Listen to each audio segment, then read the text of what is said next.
Thank you. First of all, let me thank President Juncker for his leadership in these weeks. Franz, Dimitris, and all the other commissioners with whom we have worked in these weeks to make this agenda possible, ready, and approved this morning.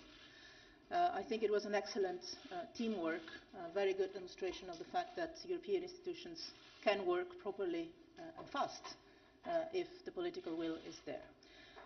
We are facing an unprecedented situation, an exceptional, dramatic situation that requires an unprecedented and exceptional action. And we all shared in these days a sense of urgency and also the need to take common, concrete, substantial responsibility. And I would say that the news today is that the European Union is ready to take this sense of urgency and this sense of responsibility as Europeans. This is the change, the step that we have done in a very significant way, I think, in the last weeks. The response is finally European. And it is also, as we say in European terminology, I don't necessarily like it very much, but you know what I refer to, it's a comprehensive response. It means that it tackles all different aspects of a problem that is complex. It's not going to be solved from today to tomorrow, but on which we have, as Europeans, putting together European institutions and member states, we have a set of European policies that can be put together.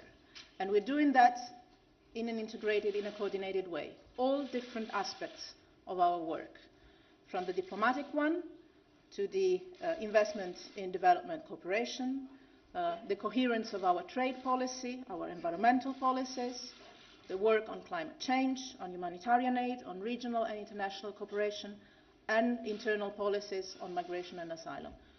Finally, we not only have a European response, but we have an integrated European response. On the structural, long-term objectives and on the immediate urgencies, as Franz was very well underlying. The structural long-term objectives, obviously solving the root causes of this immense flow of people that is not going to stop tomorrow. And the immediate urgencies, saving lives, first of all, taking care of the lives we save, as Franz was mentioning, in accordance with all the relevant international conventions, sharing responsibility to protect the people we save, and fighting the traffickers and smugglers' organizations.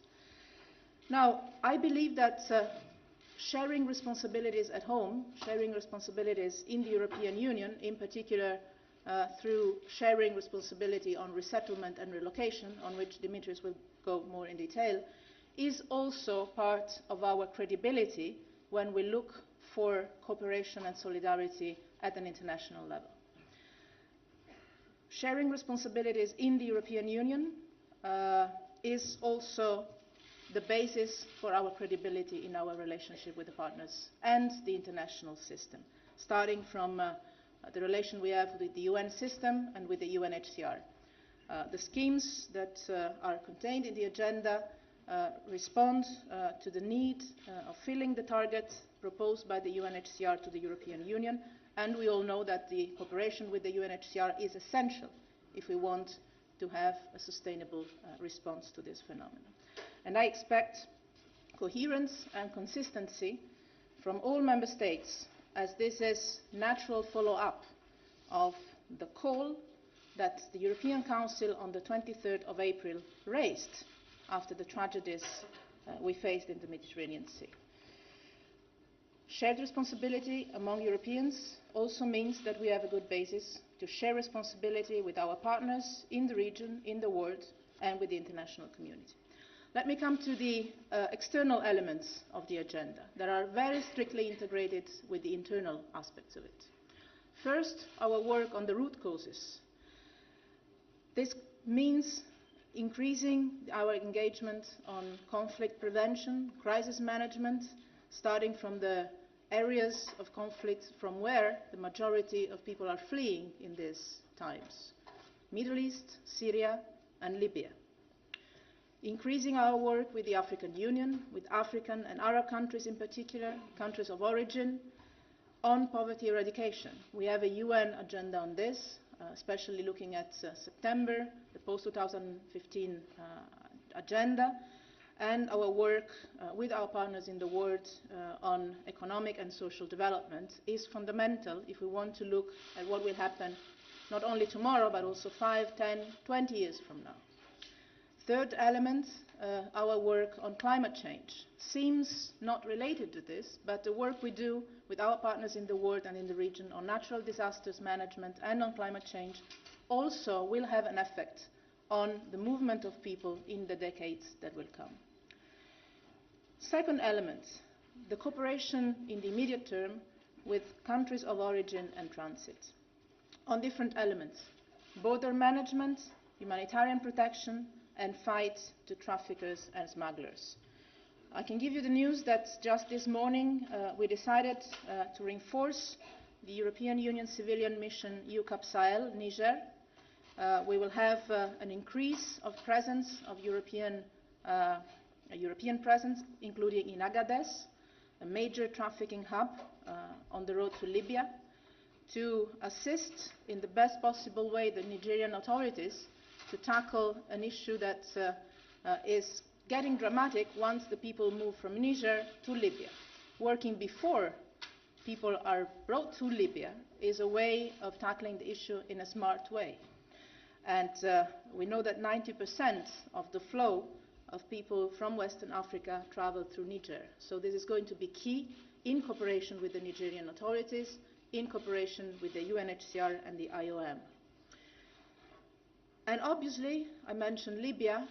This is, I guess, going to be also an element for questions. But as you might have noticed, we have increased even more our level of engagement with all different Libyan parties in these days to make sure that we can work with each of them to fight the trafficking and the smuggling of human beings on the Libyan territories. We are looking to partnership with the Libyans in this respect. And obviously, we are working in close, say, daily coordination with Bernardino Leon and with the UN-led dialogue process that we are assisting in all possible ways. When it comes to the cooperation, still in the chapter of cooperation with countries of origin and transit, let me also say that we are working hard to have a summit in Malta later this year between the European Union, the African Union, and key countries in the Khartoum and Rabat process in cooperation with President Juncker and President Tusk. This will be extremely helpful to work in partnership and build a network of responsibilities, not only in Europe but also in the rest of the world. Because it is a shared interest and a shared responsibility not only of Europeans but also of African countries to tackle this issue effectively. Third element of the external action we're taking in immediate response to the tragedies we see at sea is, as you know, the deployment of a CSDP naval operation that will be different but complementary to Triton and Poseidon that, as you know, have a different mandate. The mandate of this new operation will be to disrupt the business model of the trafficking and smuggling organizations. We have worked in the last weeks after the European Council that on the 23rd of April asked me to prepare options. In less than a couple of weeks, we prepared these options. We proposed them to the Member States. They are now on the table of Ministers of Defence and Foreign Affairs that I hope, I expect, will be able to take a first decision next Monday when we will have a joint ministerial meeting of foreign and defence ministers to take the first decisions to have this naval operation in place. As you know, this is a work that we're doing in the full respect and even more of the international legal framework. That's why I've been working also with the UN Security Council, with the UN system, and with the member states that are sitting in the UN Security Council, and not only them, in these days, to make sure that the work we do at the European level and the work we do in the UN system go hand in hand, building cooperation and partnership around the common challenges we have. Thank you very much.